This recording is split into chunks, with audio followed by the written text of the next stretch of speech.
Bhiwandi TV news सबसे तेज। हमारे चैनल को देखने के लिए लाइक करें, शेयर करें और सब्सक्राइब करें और देखिए आज की ताजा तरीन खबर। भिवंडी तालुका ग्राम पंचायत रहनाल में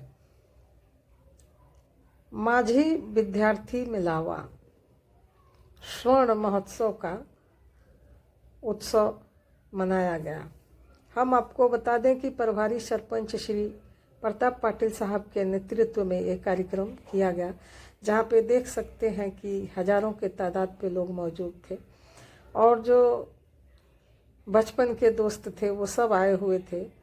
कोई कुछ भी पद पे है, कोई कुछ भी पद पे है। उम्र तो ढल चुकी है, फिर भी सब लोग वहाँ मिले और अपनी अपनी यादों को ताज़ा किए। तो वहीं पे हम आपको बता दें कि इस अवसर पर जो शिव जन्मोत्सव का भी उत्सव मनाया गया। उसी दिन 19 तारीख को छत्रपति शिवाजी महाराज का जन्मोत्सव पूरे महाराष्ट्र में भव्य तरीके से मनाया जा रहा था। तो उसी दिन जो है ये माझी विद्यार्थी मेलावा का आयोजन भी किया गया था, जहाँ पे आप देख सकते हैं कि बहुत सारे लोग आए थे। और विशेष तौर पर यहाँ पे ध्यान दिया गया कि जो जिला परिषद शाला में जो पढ़े हैं वो कितने कामयाब होते हैं, और आजकल के जो बच्चे हैं, जो लोग हैं, उन्हें इंग्लिश मीडियम में पढ़ा रहे हैं। तो ये सारी बातें भी मान्यवरों द्वारा बताया गया। और सरपंच प्रताप पाटिल साहब ने भी बताया कि किस तरह से जो है जो जिला परिषद शाला है उसमें जो लोग पढ़े हैं, किस तरह से डॉक्टर, इंजीनियर और भी बहुत सारे उच्च पदों पर विराजमान हुए हैं। तो विशेष तौर पर ध्यान देना चाहिए बच्चों को पढ़ाने के लिए कि जो जिला परिषद स्कूल से जो लोग संस्कार सीखते हैं वो इंग्लिश स्कूलों में नहीं सीखते। तो बहुत सारी बातें उन्होंने बताई। तो चलिए हम दिखाते हैं वहाँ पे। और भी मान्यवरों जो है वहाँ पे आए हुए थे, अपनी अपनी यादें ताज़ा करते हुए कुछ न कुछ उन्होंने भी थोड़ा बहुत बताया। तो चलिए सुनते हैं मेहमानों को। मेहमान ही नहीं बोलेंगे, आज हम उनको विद्यार्थी ही बोलेंगे। तो सुनते हैं।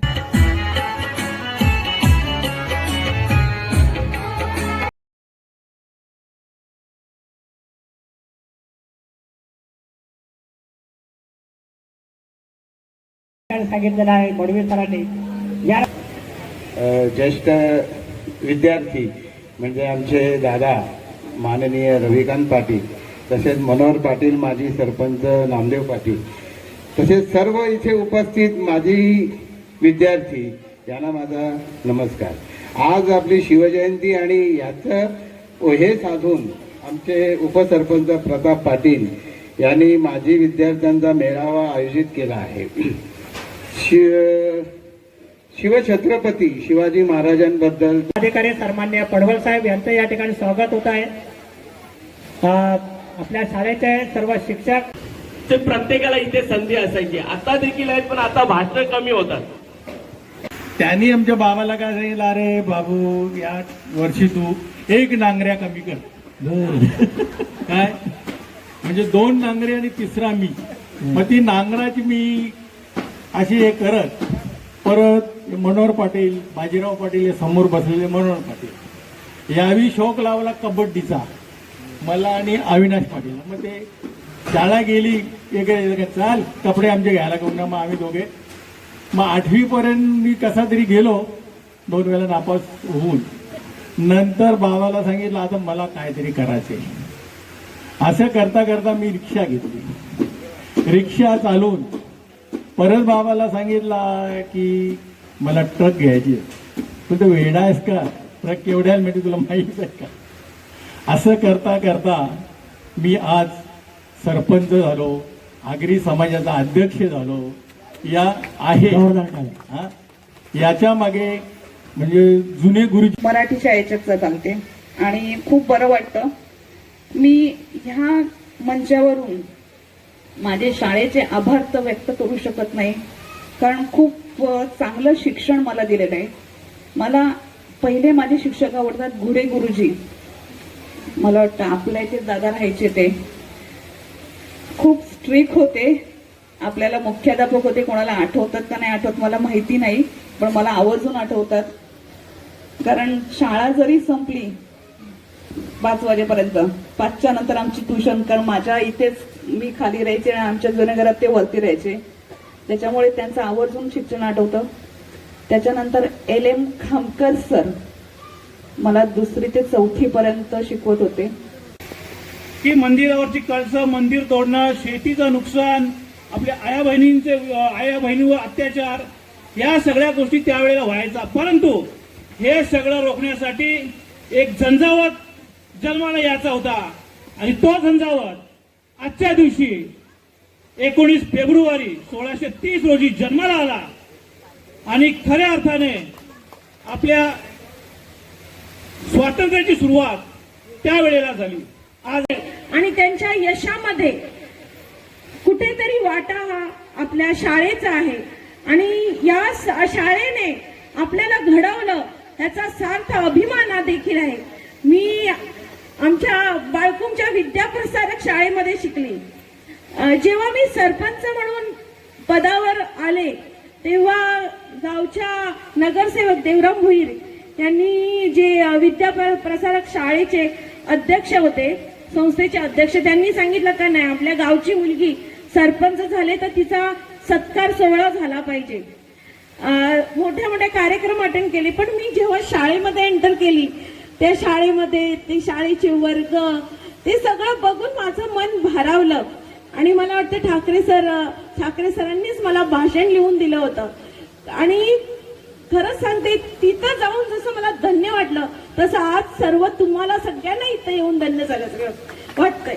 म्हणजे यशवंत, कीर्तिवंत, सामर्थ्यवंत, वरदवंत, नीतिवंत, जाणता राजा छत्रपती शिवाजी महाराज की. आज खरं म्हणजे ही जी माजी विद्यार्थी स्नेह मेळावा म्हणजे जिल्हा परिषद शाळा राहणारची विद्यार्थी या कार्यक्रमाची सुरुवात झाली त्यावेळेस खरं म्हणजे मला समोर बसलेल्या सर्व ज्येष्ठ नामांकित वेगवेगळ्या विभागामध्ये प्रावीण्य मिळवलेल्या लोकांसमोर वर स्टेजवर बसायला खरं म्हणजे मला खूप अवघडल्यासारखं वाटत होतं. पण त्या शाळेच्या या स्नेह मेळाव्याची पहिली संकल्पनाच अशी होती की आम्ही कोणीही किती मोठे असलो तरी आम्ही खालीच बसणार. त्यामुळं इथे जे नामांकित सर्व विद्यार्थी या ठिकाणी आले ते सर्व खाली बसलेत आणि आम्ही सर्व शिक्षकांच्या सोबत मलाही या ठिकाणी बसायला मिळालं. आज सगळेच जिल्हा परिषद राहणारचे विद्यार्थी मला वाटते सगळे 1949 पर्यंत हरवून गेलेले दिसले. सगळ्यांच्या मनावर एक वेगळाच आनंद दिसला. वेगवेगळे संकल्पना, त्यांनी केलेली मौज मजा, या सर्व गोष्टींचा या ठिकाणी उहापोह झाला. खरं म्हणजे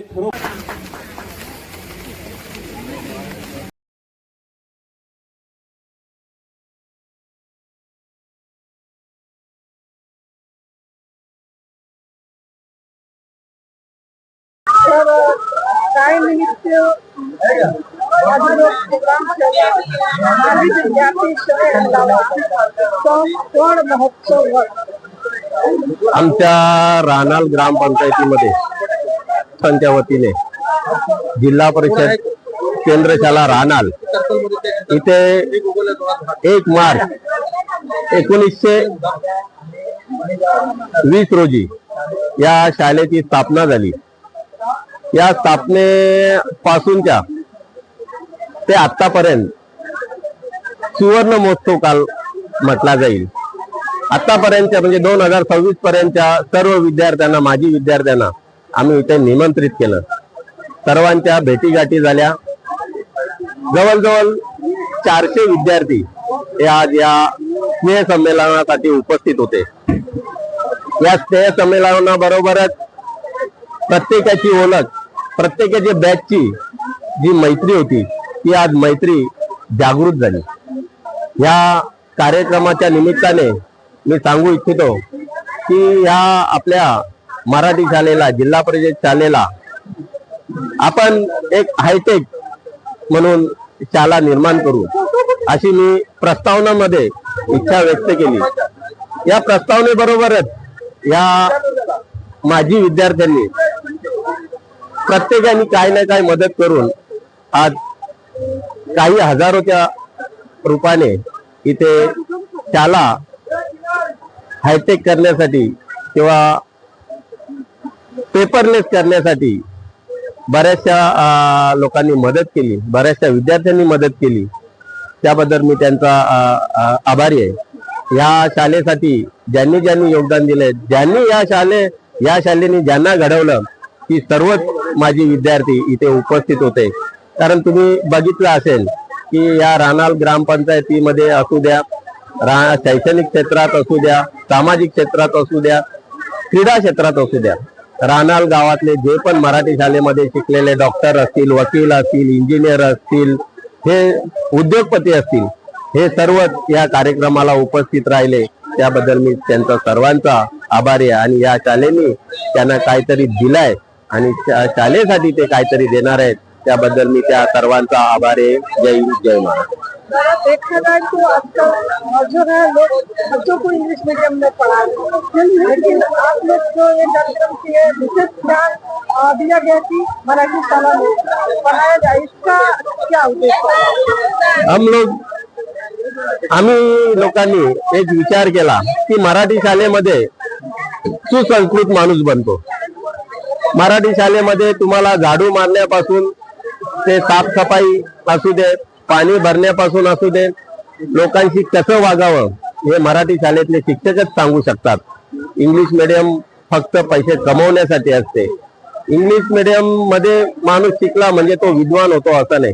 मराठी शाळेमध्ये शिकेल तो टिकेल. कारण मराठी शाळेमध्ये सुसंस्कृतपणा, कारण त्याला समाजामध्ये राहण्यासाठी, समाजामध्ये वावरण्यासाठी जे काय तुम्हाला धडे घ्यायचे आहेत ते मराठी शाळेमध्ये मराठी माध्यमाच्या शिक्षणातूनच होते. आणि हे मराठी माध्यमाचे शिक्षक हे आपल्या मनापासून काम करतात. कारण तुम्ही नेहमीच बघत असता मराठी शाळेतले शिक्षक सकाळी 10:30 ते 5:30 वाजेपर्यंत कंटिन्यू शिकवत असतात. आणि त्या शिक्षणाबरोबरच त्यांना सामाजिक क्षेत्राची जाणीव करून देतात आणि त्यांना योग्यरित्या असे धडे देऊन त्यांना समाजामध्ये कसं वावरायचं हे देखील शिक्षण या मराठी शाळेमध्ये शिकवलं जातं. आणि त्याच्यासाठी मी सांगतो की सर्वांनी मराठी माध्यमाच्या शाळांमध्ये मुलांना शिक्षण देण्यासाठी प्रवृत्त करावं. कारण मराठी शाळेमध्ये जो शिकेल तो जास्त वेळ टिकेल अशी माझी इच्छा. भाव देखा जाए तो डिजिटल का जमाना था, तो मराठी शाला में डिजिटल कंप्यूटर वगैरह उन सब का व्यवस्था है कि? आता आम्ही जे काय फंड गोळा केलेला आहे, या फंडाच्या माध्यमातून आम्ही डिजिटल शाळा करणार आहोत. आता आम्ही प्रत्येक वर्षात एक वर्ग, म्हणजे आता ह्या वर्षी 7वी असेल, 7वीच्या वर्गांना आम्ही डिजिटल म्हणजे पूर्ण कॅम्प्युटराइज आणि प्रत्येक मुलाला स्वतंत्र बेंच असा त्याचा संकल्प असेल. आणि ह्या संकल्पनेतूनच लोक मराठी शाळेमध्ये आपल्या मुलांना ऍडमिशन घेतील. कारण मराठी शाळेमध्ये मुलं मोफत शिकतात आणि या मोफत शिक्षणाची आपल्याला काही किंमत नसते. परंतु आम्ही रानाल ग्रामपंचायत आणि माजी विद्यार्थी जो मेळावा घेतला आम्ही, या मेळाव्यानिमित्त आम्ही हीच संकल्पना आज बोलून दाखवली की आमची शाळा ही डिजिटल शाळा बनवण्याच्या हेतूनच हा स्नेह संमेलन झालेला आहे.